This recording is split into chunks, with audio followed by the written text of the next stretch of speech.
Good morning. All 10 of you, 11 with Michael. Welcome.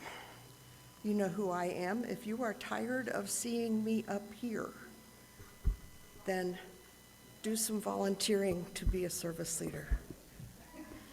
Sue, Because- can I be service leader? Yes? Okay. I just didn't think it was possible. Well, you're multi-talented. Because I'm happy to service lead. That would be great. Okay. Yeah, I was going to say I could just stay here, service lead. Yeah, this is not the crowd that needs to hear that we need more volunteers, but anyway. So welcome.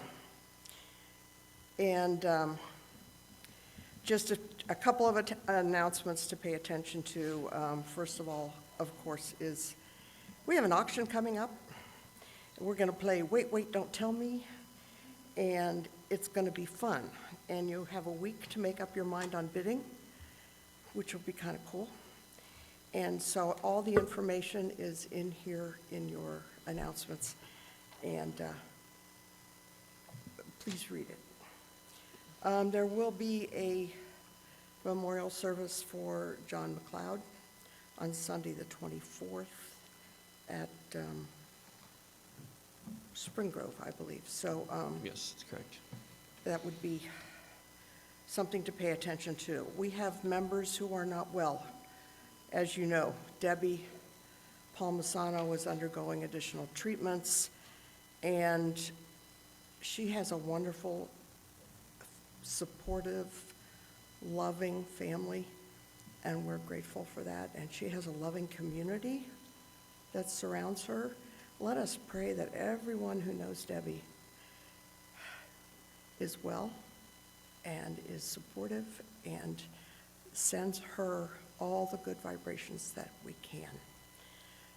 Andy Rotterman is not well. Let us do the same for Andy. I don't know her support family that well, but I know they're there. So let us think of them as we make our intentions this week. Next week, special guest, our member, Richard Venus, is going to deliver one of his past messages.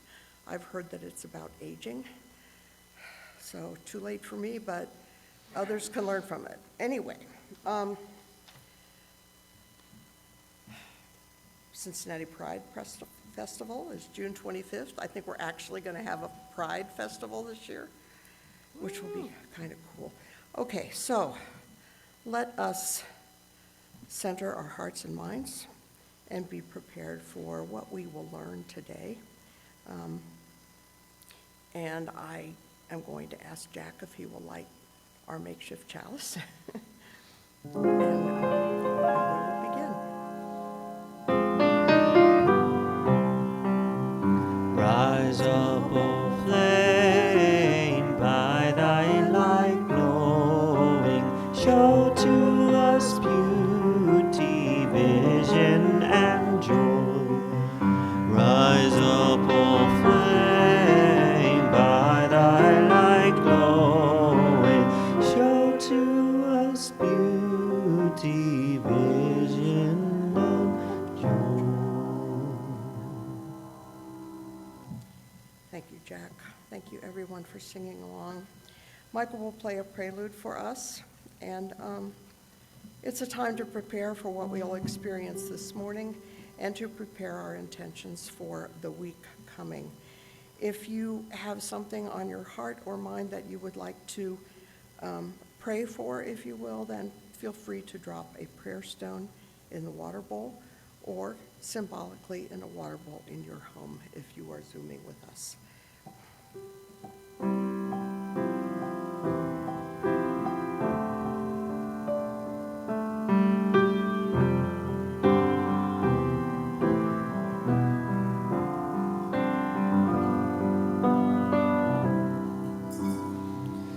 Spirit of love, come unto me.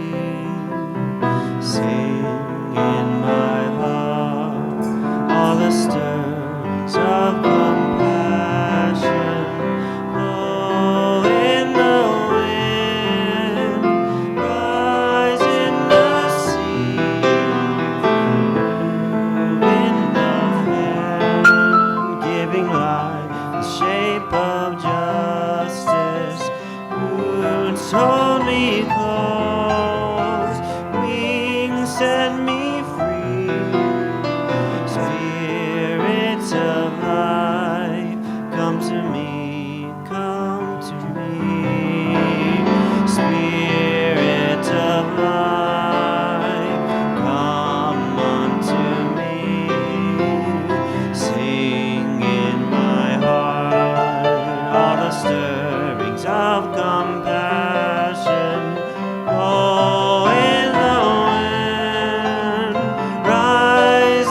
you, Michael. Let us join together in reciting our unison affirmation. We pledge to create a welcoming community that celebrates human diversity, encourages spiritual growth, fosters responsiveness to our world, and commits to the future of all children. We're really fortunate to have Jack Brennan here. He does serve on our board. He has been here since we merged with the gathering. And Jack's he's a good friend of mine, and he's a good friend of us and has a lot to say. He's going to tell you how he got here in 25 words or less.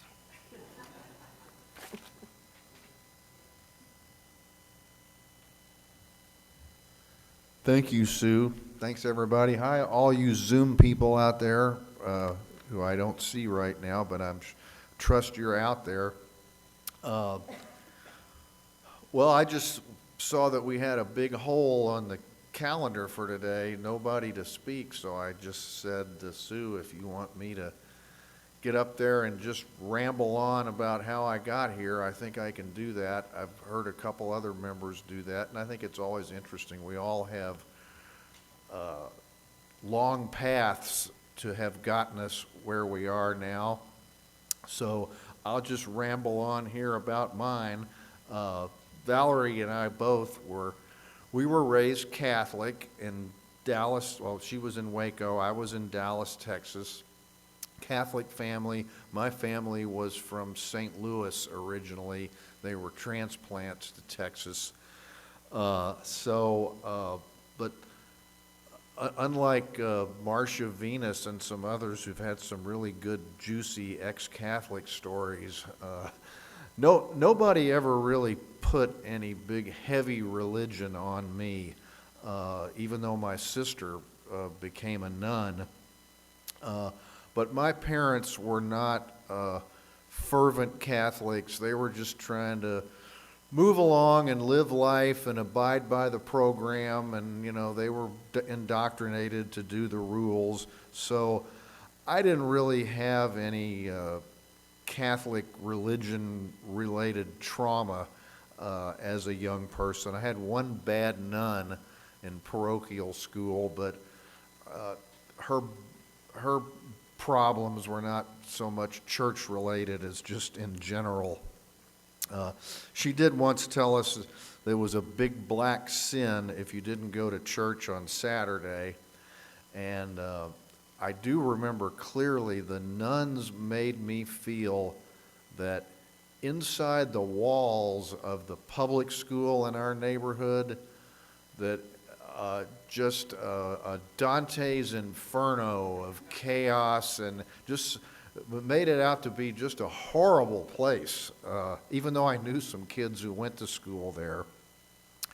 And I do remember when I had my first confession, after we went through our confession classes, and we came in the morning of the ceremony, and there were kids I didn't recognize sitting in the pews, and they were clearly just terrified. They were shaking and crying, and I was like, who are these kids? And I finally realized they were the Catholic kids that went to other schools, but that were still taking the confession classes. But for whatever reason, they were just scared to death to go to confession. And then so after fourth grade, I left the parochial school.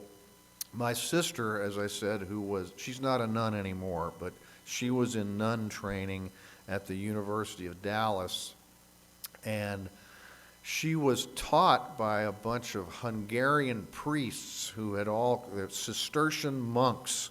They had all come to the States in the 50s when the communists overran Hungary, and they had started their own community at the University of Dallas. And my sister was very enamored of them, and she learned that they were starting their own school, so she persuaded my parents to put me in their school. And That was I guess, overall a fairly strong boost to my Catholicism. The priests were a very interesting, charismatic guys, and they didn't push a really hard Catholic agenda. So I had good enough thoughts about the church. We served Mass.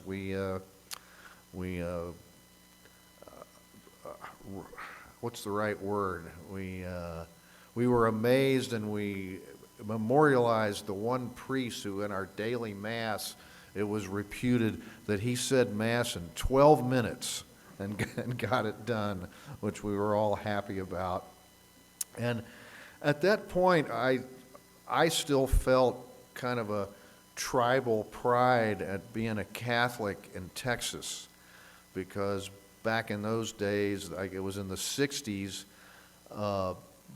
the Catholics in Texas were like the liberals, and we were amidst all the Baptists. So we kind of felt pride about that. The Baptists were the guys who started to interfere with my liberal thoughts and leanings. I was very struck as a kid by the national news coverage of the civil rights struggles in Alabama and Mississippi, so that formed a lot of my thinking. And the Baptists, always seemed in line with the segregationists and whatever. And then I went off to college at the University of Texas. Valerie and I were at different schools for our freshman year, which was very hard because we were already just madly in love. But then she came to Austin for sophomore year, but we were not active as in church at all. Once we got to college, we just kind of let it all slide. So I guess we were already not taking the rules too seriously. We certainly didn't worry about the Sunday obligation, which I checked recently. It's still on the books. You willfully miss Mass one Sunday, no heaven for you, baby. You are done and gone. But we didn't worry about that, and then we came back after I got my degree, and Valerie had almost gotten her degree, and we got married, and we came back and got married in the church. We got married at the Cistercian Abbey with all the priests that had taught me from 5th through 12th grade. But again, we didn't resume being active in the church in our early years, just living in Dallas as a married couple. And I look back on it, and our families didn't seem to care.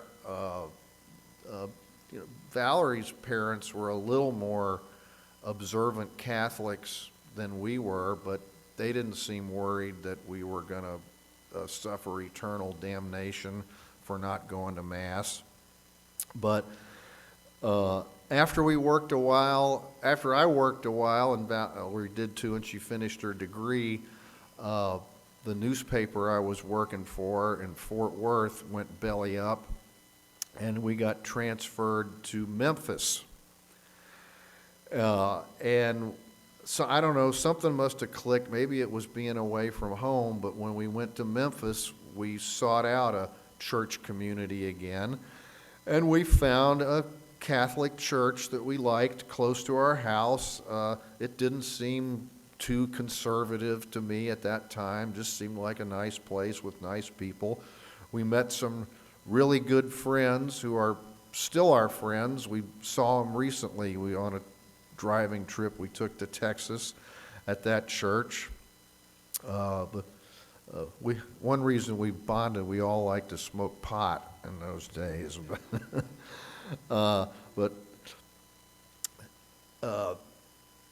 Then in 1983, at age 31, the paper in Memphis that I was working for went belly up.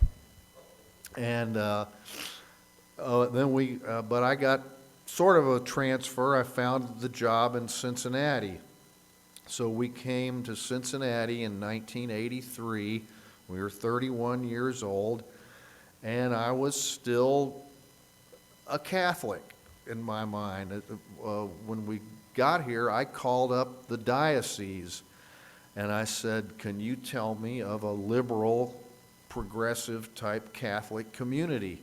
And again, this was still almost 40 years ago, so Catholics hadn't taken the hard right turn that I perceive they have taken today. And we found a really nice community. It was called the Community of Hope. We didn't have our own church. We met in a church on the west side in Cumminsville, I think, St. Leo Church.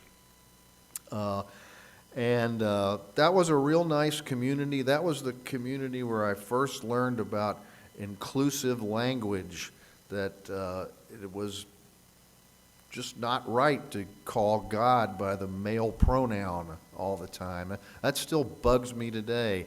And I love the way Doug here from the pulpit, he'll slip in a she where you're expecting a he. And it kind of jolts me a little bit, but I say, yeah, that's right. Way to go, Doug. Way to do that. Well, that church died from the, I think it was, what's that? Oh, well, yeah. I think the church died from the priest shortage. We no longer had our priest available to serve us. He got moved somewhere else. And we tried the St. Anthony Church in Madisonville. I don't know whether any of you are familiar with that, but that was kind of a liberal community, and we went there a couple times, but didn't really click all that much. And then we moved, when our kids were little, we moved out to the suburbs in Eastgate. And we were still going to Catholic church. We were going to St. Veronica Parish out there. But after a while out there, I just hit the wall. I remember walking out of that ultra-suburban Catholic church one day and just saying, there is just nothing for me here. Nothing at all for me here that makes me want to stay. I didn't hate it. I didn't think it was a terrible place, but it just wasn't for me. So what were we going to do? I still wanted a church community. Way back then, I knew about UUs, and we went to a service at Heritage, which was close to where we lived, and I kind of liked it, but for Valerie at that time, she couldn't cut the cord of Catholicism and Christianity at that point. Tell me if I'm telling anything wrong. Yeah, you just, it was a bit of a step too far for her at that point. But then I knew, just from the news, I knew about Mount Auburn Presbyterian Church in the UC neighborhood. It was in the news because it would be in the news at times because it was a mainline Protestant church, but about 30% of the congregation was gay. And I maybe since I'm a cross-dresser, I was attracted there, but also I just felt like, well, if there's all these gay people at this church, it must be somewhat liberal. So I said, Valerie, let's try that out. And, it was a Christian church. She was okay with that. So we went there and really liked it, became very fervent members there. And we had there was one pastor and he retired, and then we got a great, courageous pastor, Steve Van Kyken, who came into the news. It was ironic, Steve, although he was a Christian, very much at that point a Christian pastor, he was the person that first planted in my mind that personal, eternal life was not necessarily going to happen. Steve planted the concept that now your individual consciousness may be out of here when you die. You'll be part of the cosmos floating around somewhere. But anyway, Steve most notably was very much into pushing the cause of equality for gay people. He was not gay himself, but he started performing same-sex marriage ceremonies in the sanctuary at Mount Auburn Presbyterian Church, and he called them marriages. And a famous quote of his I remember from early on in his time there, he asked people, "Are you ready to come play in the street with me?" Because he knew that was going to be dangerous at that time. And sure enough, word got out on that, and the presbytery, which is kind of the local governing Presbyterian body, started to come after him. And I don't remember the exact details, but anyway, they were on his case. You can't do this anymore. You're going to be in big trouble. And I remember a guy at church. You remember Jack Harrison. Yeah. Jack Harrison was a gay guy at church. He was a lawyer. He was a very acerbic, confrontational guy that a lot of people really didn't like. But I remember him telling me when all this got started, he said, "You watch," he said, "the congregation is going to turn on Steve. They're going to betray him. They're going to protect their building and their organ and their new organ, which costs, I don't know how many thousands of dollars, and they're going to let the church boot him out." And that's exactly what happened. He was right. Sue and I were together on the session at that time, which was kind of like the Board of Trustees. But as I remember it, that was a 16-person body. And as we'd have our meetings and as everything was falling apart for Steve, Sue and I were often the two on the wrong end of 14-2 votes. And so Steve did indeed. Steve had such courage for putting his career on the line. He had a family, but they did defrock Steve. I remember a horrible meeting at Lakeside Presbyterian Church where people from our congregation who we thought were going to stand up and speak in support of Steve, they betrayed him and they spoke against him. And so he got booted out. And later on, down the way, as things went on, a bunch of that got overturned, and after being defrocked, he kind of got refrocked. But that was all too far down the road. The Rubicon had been crossed or whatever, so the church schismed, and 30 or 40 of us left the church. We went with Steve, and that was the foundation of the gathering, this group that split from Mount Auburn Presbyterian Church. And I remember, well, first off, I remember going, after Steve got booted out, I was still being on the session. We were called to some meeting with somebody from the presbytery, and I went there, and I just sat there and didn't say a word. I don't know why I was even there, and then I just got up and left, and I said, I'm not coming back here anymore. But let's see, where am I here? So I remember we first started out, we just met at people's houses, 30 or 40 of us with Steve, and we came up with the name The Gathering. And then we formed up a little more formally, and we started having services at Old St. George, which, was that a Catholic church? I don't know. Around UC, we had a room there, and we had services there for a while.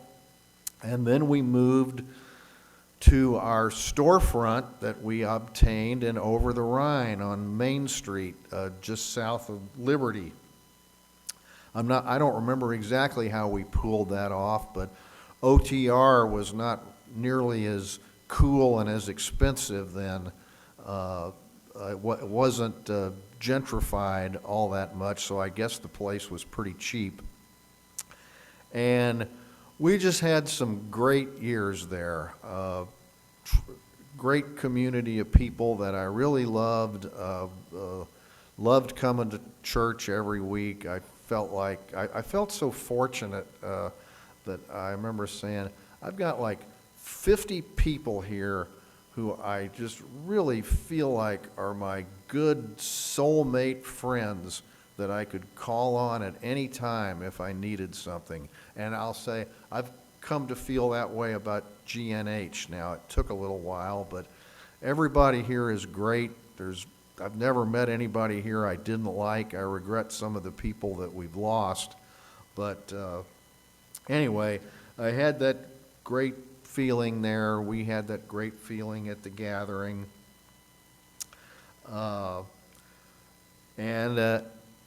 After a while, I got a new stamp on my religion passport because this was after Steve left because he had a family to support and he needed to take a more substantive pastorship. And that was when Doug stepped up from the congregation to take over as our pastor, which was very timely and very needed. And I got the new stamp on my religion passport because we decided to become United Church of Christ because there were benefits in that for Doug to be a pastor rather than just of an independent church. So that offered him some more security. But after a while, we sensed, and does this unfortunately sound familiar here, we were getting smaller and older, and we didn't have any young families with kids. So I don't remember exactly how the merger came up with the details of that. Who was it that Doug worked on with the merger? Ray Nandial, one of the people I'm sorry we don't have here anymore. But so the merger idea came up. It made sense. The line was, they've got a nice building and younger families, and we've got a minister. So it seemed like a perfect fit. And I voted for the merger. I think it passed with relative ease. It wasn't a perfect thing. Some members we just lost. Others made a real good try and hung on for a while. The core of that has now gotten pretty small. I think it's Sue and I and Bob Freer and Pete and Jenny Patterson and Marcia Friedhoff. And I think that's about it now. Of course, we lost our... Who? Was Nada at the gathering? I think she was. I think you're right. Nada too. We lost our all-stars, Barry and Kim, of course, to Florida. But I don't really think much anymore, honestly, about who's gathering and who's GNH. We've moved past that. To me, the merger is complete and smooth, and I'm GNH all the way now, and I hope this is my last stop on the religion railroad. And that's the tale.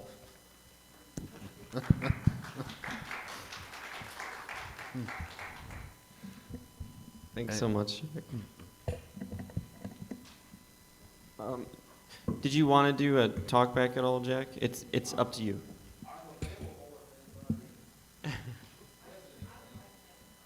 Yeah, come on up. Let's do it. Yeah, you should talk to the microphone because people on Zoom can't hear you or see you. You can be up there, and anyone who wants to ask a question can come right here. Yeah. That way they can see both of you. I'm the speaker, damn it, I get the podium. Okay. The only comment I wanted to make is when at the same time that Mount Auburn was going through its problems with gay marriage and whatever else, College Hill Presbyterian, which was very close to us, was apparently the largest Presbyterian church in this whole area. They split right down the middle over it, and I don't think they've ever fully recovered. What church was that? College Hill Presbyterian. And some of the people were so adamant about religion in a way that I was teaching a gifted and talented program at the German bilingual school, and we had many College Hill kids, and one of them was the son of the head minister, and they had like 4 or 5 ministers at the time. And we had somebody that came in who was a paleontologist that wanted to speak on evolution. And boy, did we get it for that.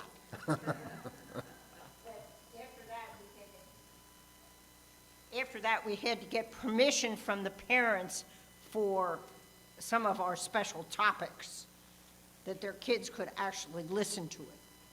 This wasn't Florida. It wasn't Florida. I just had a question, Jack. Was University of Dallas a city university then? No, I think it's always been a private Catholic Oh, school. okay. So it was that was my next question. Was it Yeah. Catholic? Mm-hmm. They just took the name, like University of Detroit, and some others did that too. Yeah,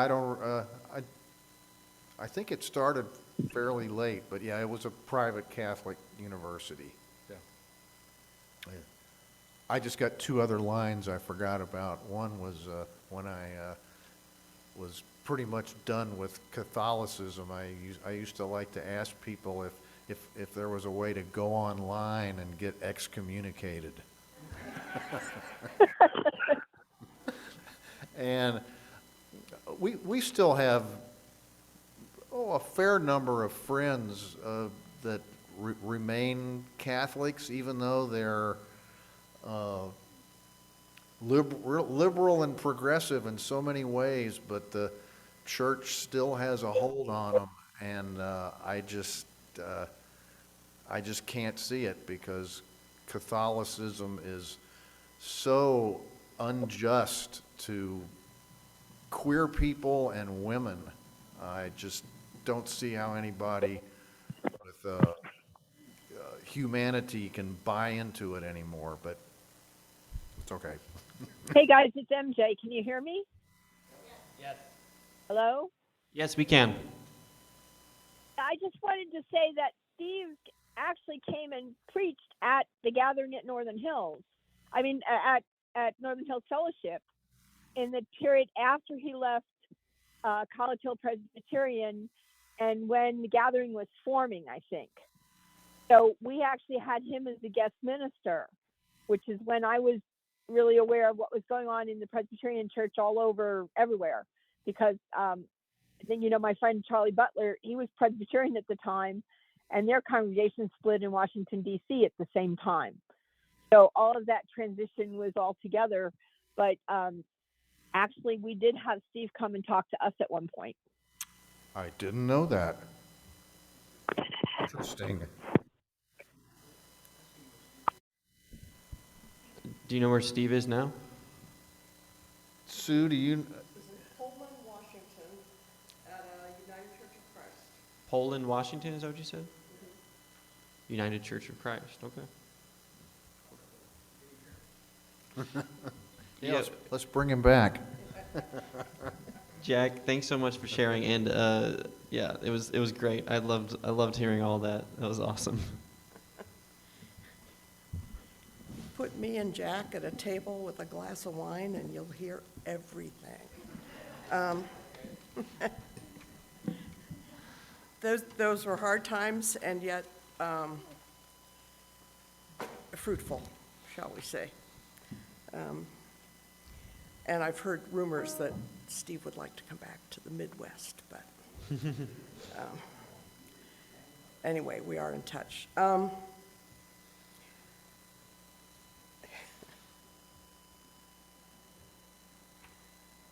the stories. Anyway, sorry. Michael was going to play a Beatles number for us, The Long and Winding Road, which can represent many of our paths to where we are today. And, yeah, I'm sorry, go ahead. Oh, you're good. The long and winding road that leads to your door will never disappear. I've seen that road before. It always leads me here. Lead me to your door. The wild and windy night that the rain washed away has left a pool of tears, crying for the day. Why leave me standing here? Let me know the way. Many times I've been alone and many times I've cried. Anyway, you'll never know the many ways I've tried, but still may lead me back to that long winding road. You left me standing here a long, long time ago. Don't leave me waiting here. Lead me to your door.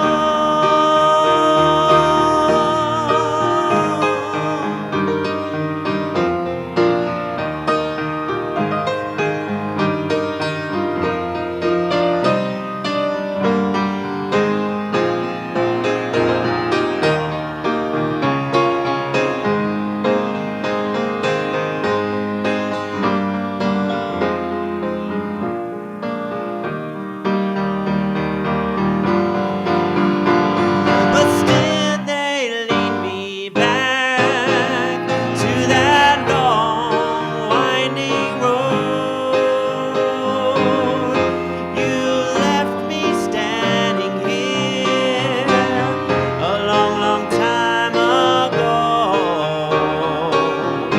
Don't leave me waiting here. Lead me to your door. Don't leave me waiting here. Lead me to your door.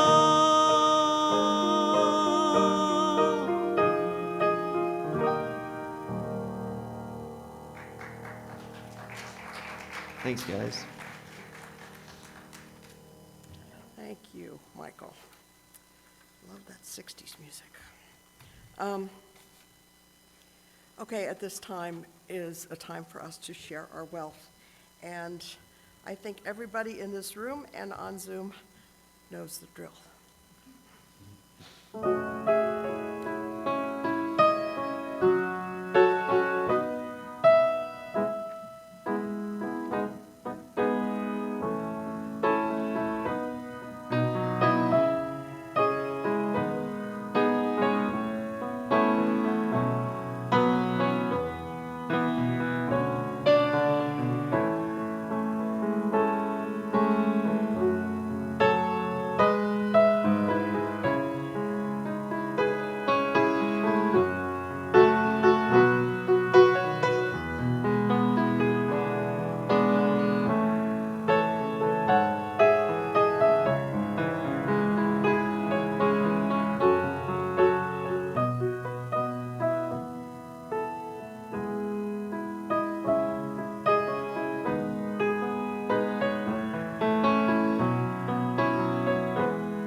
Thank you, Mel. Thank you, everyone. On behalf of the gathering at Northern Hills, I accept your offerings gratefully. Okay, this is a time to share our joys and sorrows. If you have something on your heart that you would like to share, would you like our support? Would you like our support in either a positive or a more helpful manner? Please let us know with a short sharing, and know that your community is behind you.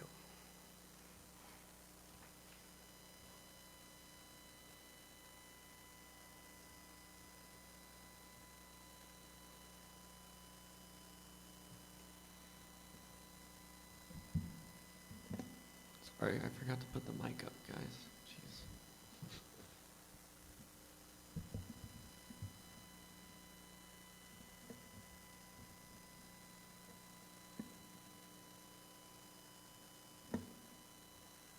No one? It's fine.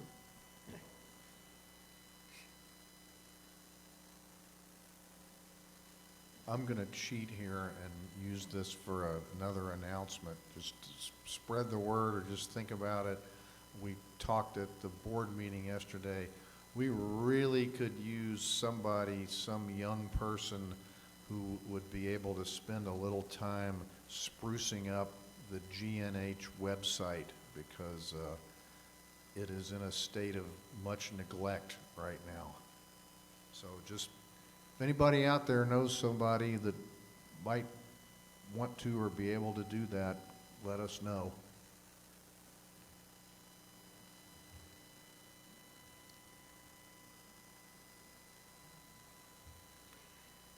I told Jack I've been looking for a smart 12-year-old to do a website for my pottery business for a long time, so we know they're out there. And if you do know someone who would be interested and willing to give us the time, that would be a great help. So I'm going to drop one more stone in the bowl for all those thoughts, prayers, intentions that are on our hearts, and that will join us in community of support.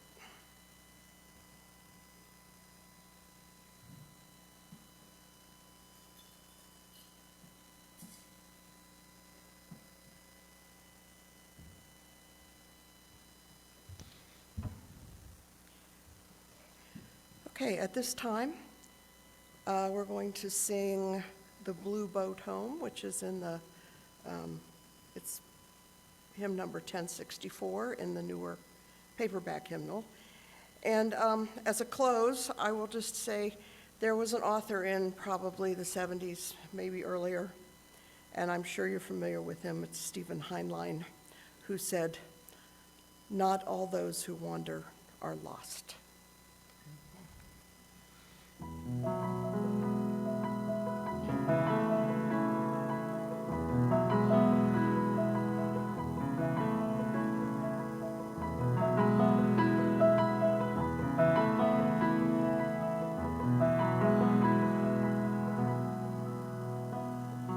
Low below me I feel no motion, standing on these mountains and plains, far away from the rolling ocean. Still my dry land heart can say, I've been sailing all my life now, never harbor nor port have I known. The wide universe is the ocean I travel, and the earth is my blue road home.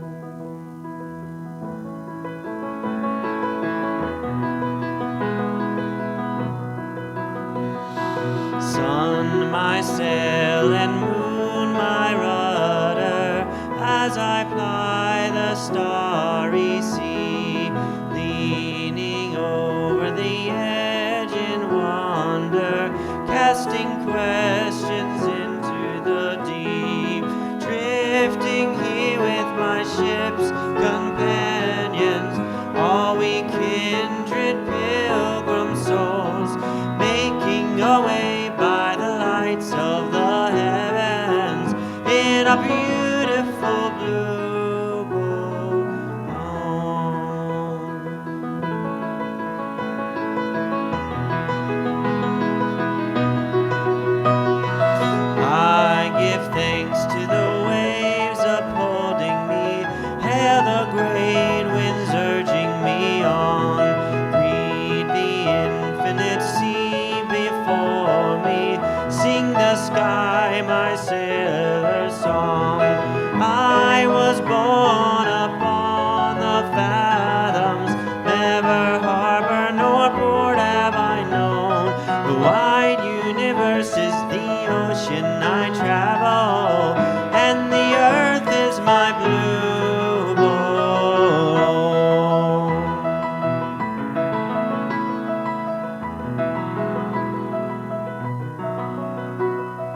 Thank you, Michael.